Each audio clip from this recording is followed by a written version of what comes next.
Vamos falar de procrastinação. Ai, Samara, que palavrão é esse, né? Procrastinação é quando a gente deixa alguma coisa para depois, sabe? Vai empurrando com a barriga, deixa para depois. E como a gente pode diminuir isso, né? A nossa convidada de hoje é a Mayara Souza, que é psicóloga. Seja bem-vinda. Obrigada, Samara, pelo convite. Isso mesmo. Agradece. Vamos falar sobre procrastinação. Todo mundo fala, né?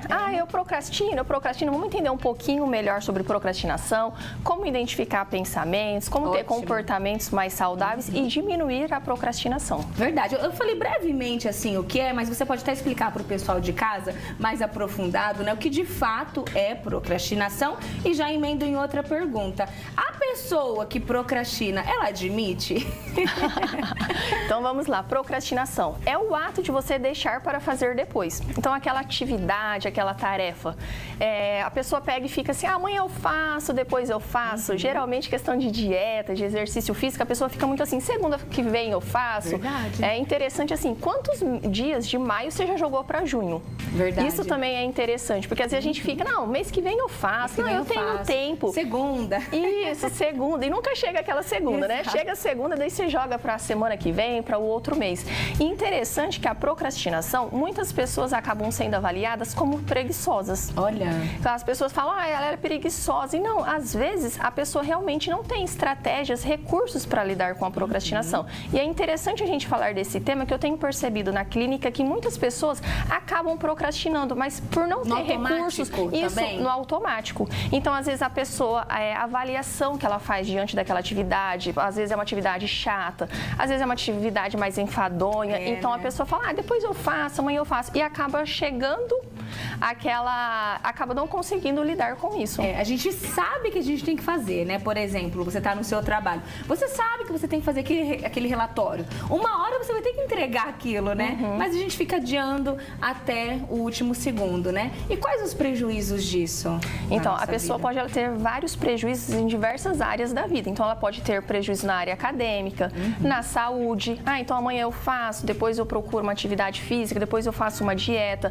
Na questão financeira. Então, assim, seria interessante a pessoa observar em quais áreas que ela está tendo esse prejuízo e interessante também. Depende da intensidade, da frequência e da duração. Perfeito. Porque procrastinação, todo mundo procrastina, não é verdade? Às vezes a gente acaba procrastinando no decorrer do nosso dia a dia. Só esse comportamento, se acontece com muita frequência, eu acho que vale a pena dar uma olhada e procurar ajuda. Perfeito. Nossa primeira tela aqui, para o pessoal de casa entender um pouquinho melhor, né? Pra gente exemplificar quando a gente fala de procrastinação. Aqui, olha, algumas frases típicas, né? Deixa pra semana que vem, vou fazer no próximo ano, daqui a pouco eu finalizo, de amanhã não passa. Essa é clássica, né? Essa é clássica. Não, de amanhã não passa, amanhã eu faço, mais tarde eu faço, depois eu termino. Vou deixar para outro dia. Então, isso é a procrastinação, né? E às vezes você acha assim que, no seu ver, né, como psicóloga, talvez a pessoa que tá procrastinando, como você diz, às vezes não é nem por querer, mas ela tá tão sobrecarregada que não consegue abraçar tudo, vamos dizer assim, aí acaba deixando também, né? Essa sobrecarga faz mal?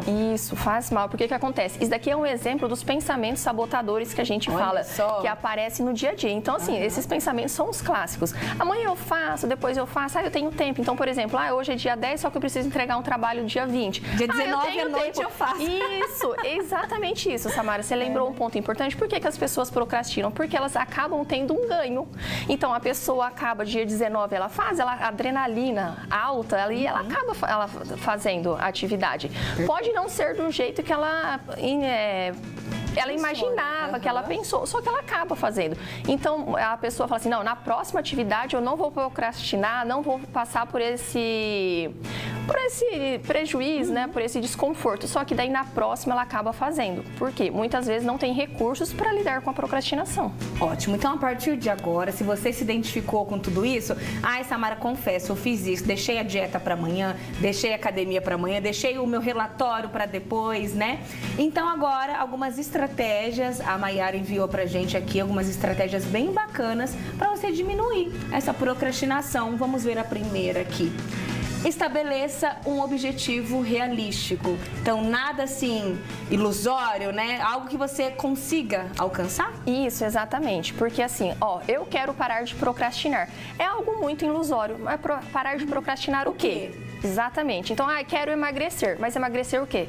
Emagrecer quantos quilos? Então, quanto mais específico, mais fácil da pessoa não procrastinar. Então, eu quero emagrecer 2 quilos em um mês. Olha, então meta. É algo... Isso, meta. É uma meta mais realista, é uma meta mais específica. Então, isso também ajuda a pessoa a não procrastinar. Importante também ressaltar que algo, né, como a gente colocou, alcançável. Não adianta também você colocar, eu quero, sei lá, emagrecer 20 quilos esse mês. Isso, né? Exatamente, porque a pessoa não engordou 20 quilos em um mês. Exatamente. Então, assim, quanto mais uma meta mais realista, uma meta mais específica, mais fácil da pessoa concluir. Eu sou pisciana, né? Então já é da nossa natureza, assim, procrastinar um pouquinho. Mas você acredita que é algo que funciona muito pra mim, até pra dividir aí com as minhas amigas que estão assistindo? Um planner semanal funciona muito pra mim. Coloco tudo ali no planner, aí eu já sei o que eu tenho que fazer, aí não tem pra onde fugir. Isso é uma estratégia ótima, porque daí você vai lá e você tica o que você fez. É aquela sensação, dever cumprido. Exatamente. Então é ótimo, porque ajuda, porque a questão da procrastinação é isso. Você não sabe o que você vai fazer, você não sabe por onde começar. Às vezes você tem ideia ali, mas você não sabe por onde começa. Qual que é o primeiro passo? Estabelecer o primeiro passo também é muito mais fácil. E dar o primeiro passo, E né? dar o primeiro passo, exatamente. Porque às vezes é difícil dar o primeiro passo, só que depois que você deu, você já sai andando. É verdade, já aprende o caminho também. Exatamente. Próxima estratégia aqui, delegue atividades. E a questão que a gente falou de querer abraçar o mundo, né? Exatamente. Então, assim, a questão de delegar atividades, por exemplo, será que tem outra pessoa que eu posso delegar para fazer isso? Às vezes a pessoa quer fazer tudo e não consegue fazer nada. Então, assim, isso também. Às vezes pode pedir para um marido, para uma amiga, então vai fazer um trabalho em grupo. Fulano pode fazer isso, fulano faz a capa, fulano faz o sumário. Isso também faz com que a pessoa não veja o todo e não procrastine. E essas dicas também que a gente está dando aqui, acho que serve para todos os âmbitos, né? Profissional, em casa também com a família. Então, muito bem colocado essa questão da família, né? E no trabalho também. Próxima dica pra gente discutir aqui. Tô adorando, viu? Todas as dicas. Tá. Então eu vou pro break, vamos faturar um pouquinho? Vamos lá. Aí já a gente continua aí as nossas dicas falando de procrastinação. Tá ao vivo, que bom que vocês estão gostando do bate-papo. Tem muita gente dizendo aqui no nosso WhatsApp que tá se identificando, hein? Então pega, anota todas essas dicas aí pra você não procrastinar mais, tá? Que palavra, né? Diferente, difícil, procrastinação. É verdade, procrastinação, né? É uma palavra difícil. Difícil, depois a gente até erra aqui. Voltando aqui pras nossas dicas, vamos ver qual é a próxima. Observe suas desculpas. Muito bem colocado. Entra naquela questão que eu falei, a pessoa assume que ela procrastina, ela fica dando desculpa. Exatamente. A questão é observe suas desculpas nisso. Então, assim, quais os pensamentos que estão envolvidos? Amanhã eu faço, depois eu faço. Geralmente a pessoa não consegue lidar com isso. Ela não consegue ter esse olhar, às vezes. Às vezes, fulano me falou que eu procrastino muito. Ou às vezes, assim, da pessoa começar a parar e observar as desculpas, ela fala, opa, estou criando uma desculpa. Então, quanto mais você conhece a sua procrastinação, mais fácil de você aprender a lidar com ela. E o autoconhecimento, né? Exatamente, o autoconhecimento. Pra isso. Muito importante, em várias áreas também.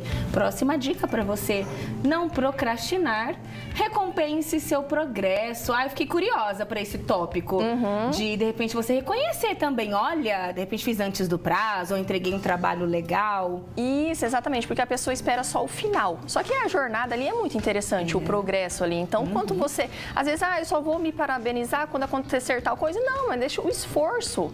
O esforço que aquela atividade demandou. Então, muito obrigada, né? Porque se fosse uma amiga, você falaria isso. É verdade. Às vezes a gente elogiaria. Nossa, você fez isso. Nossa, parabéns. Coloquei a meta para emagrecer 5 quilos, emagreci 2. Ótimo, pelo menos não engordei. Exatamente, né? Então, assim, vamos com uma meta mais realista. Então, 2 eu consigo. Então, no próximo mês, vou tentar atrás dos outros 3. Isso também é bacana, porque a pessoa acaba reconhecendo os pontos positivos e não fica só 8 ou 80, ou eu emagreço 5 ou eu não emagreço nada, porque isso também a pessoa acaba procrastinando. Olha só, tem um depoimento aqui que eu achei bem interessante. A Ana Luísa, ela não deixou a cidade, mas ela tá falando assim que ela se deixou contaminar pela procrastinação do marido. marido, que ela sempre foi uma pessoa muito ativa e organizada, mas o marido sempre acaba deixando pra lá e ela entrou nessa onda. Eita, então ela se deixou levar e ir pra outra pessoa. Pode acontecer isso? Um colega, alguém da família procrastina e eu vou no embalo. Porque acaba influenciando ali o meio, né? Então, às vezes, no marido, ele, depois a gente faz, tem tempo, né? depois a gente vê. Daí a pessoa acaba criando também. Isso, porque a gente aprende também comportamentos novos. Então, assim, às vezes, depois eu faço, vai no marido quando vê também tá procrastinando. Então, Ana, olha, bora sacudir o maridão aí no sofá e fala, bora, meu filho, bora, não dá pra procrastinar não, né? O Renato tá aqui, tá pedindo beijo pra minha esposa Isabel Romani, da cidade de Jaú. Beijo, Renato. Beijo, Isabel. O Ale Anderson também tá por aqui. A Neide, lá da Paraíba. Olha, a gente transmite ao vivo pelo YouTube também, da Band Paulista. Tem gente do Brasil todo assistindo, viu? Já é a última dica? Deixa eu ver. Use a procrastinação como um sinal. Sinal do quê? Que algo não vai bem? Isso. Qual o sinal que ela está querendo passar? É uma atividade enfadonha? É uma atividade chata? Será que eu tenho recursos para lidar com isso? Eu preciso buscar ajuda? Por exemplo, tinha uma paciente que ela procrastinava porque ela não tinha informações suficientes para fazer o TCC dela. Então, a partir do momento que ela conversou com o orientador dela, conseguiu buscar mais informações, ela parou de procrastinar. Então, observe. Eu falo que a procrastinação é a pontinha do iceberg. O que essa procrastinação está querendo passar de mensagem para você? Ela está associada com a ansiedade, por exemplo? Muito. Porque o que acontece? Dependendo da situação, como a pessoa interpreta aquilo, vai gerar ansiedade, vai gerar o desconforto. E a procrastinação é exatamente isso. É para conseguir lidar com aquele desconforto.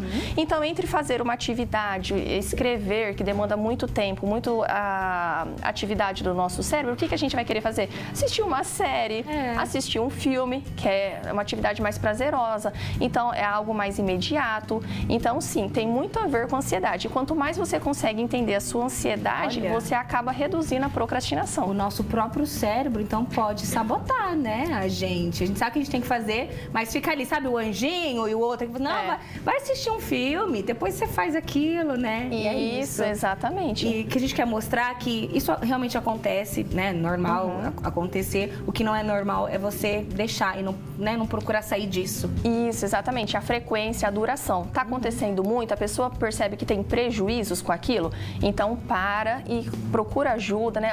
Use as estratégias que a gente passou, que também isso já vai diminuir a procrastinação e a pessoa vai se sentir mais ativa para estar fazendo.